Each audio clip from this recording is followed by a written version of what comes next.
सवाल है, ए किसी काम को 6 दिनों में तथा बी उसी काम को 8 दिनों में पूरा कर सकता है। यदि दोनों एक साथ जो है काम करें और कुल मजदूरी जो है 280 रुपए निकल कर आए तो ए का हिस्सा कितना है। चलिए इसको जानेंगे हम लोग दो मेथड से। पहला मेथड जो है वो शॉर्ट ट्रिक है, ठीक है।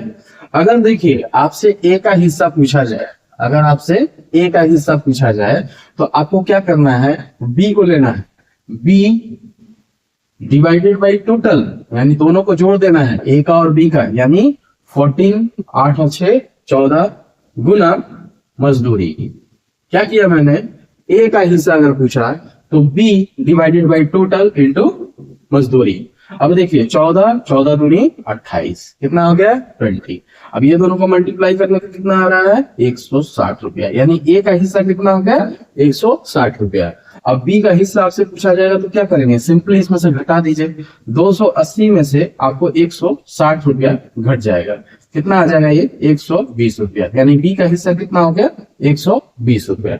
अब भाई मेथड नंबर 2 में चलते हैं। मेथड नंबर 2 में क्या करना है कि इसमें एक छोटा सा कंसेप्ट आपको दिमाग में रखना है क्या, कि जब भी आपको काम और दिन दिया रहेगा, क्या दिया रहेगा, किसी काम को इतने दिनों में कर सकता है और उसके एवज में देखिए मजदूरी की जब बात आएगी, ठीक है, मजदूरी की जब बात आएगी तो मजदूरी का जो मेरा रेशियो बनेगा वो मेरा रेसिप्रोकल होगा दिनों का, यानी ए का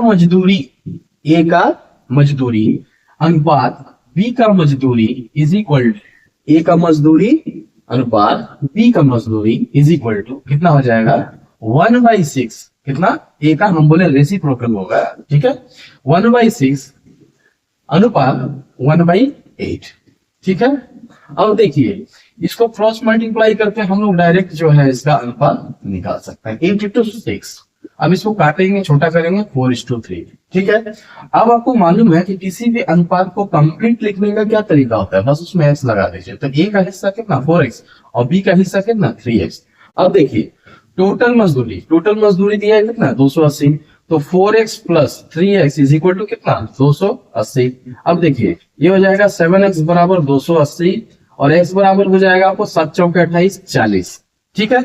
अब देखिए ए का हिस्सा निकालना है और बी का हिस्सा निकालना है, तो बहुत ही सिंपल है, ए में पुट कर दीजिए और उसके बाद में बी में पुट कर दीजिए। तो ए में पुट करेंगे तो 4 चौके 16, ए का हिस्सा 160 रुपया, बी का हिस्सा 40 गुना 3 120 रुपया। समझ में आ रहा है, इस तरह के क्वेश्चन को आप इस तरीके से हैंडल कर सकते हैं। अब नेक्स्ट वाला जो टाइप आएगा क्वेश्चन, उसमें हम लोग 3 लेंगे, 3 मतलब 3 लोगों का, ए का इतना दिन, बी का उतना दिन, सी का उतना दिन, कुल मजदूरी इतना, तो बताइए ए बी सी का हिस्सा कितना है। उसको भी 2 मेथड से, 2 जरिए से देखेंगे, 2 तरीके से, ठीक है। तो आशा करते हैं समझ में आया होगा तो लाइक कीजिएगा।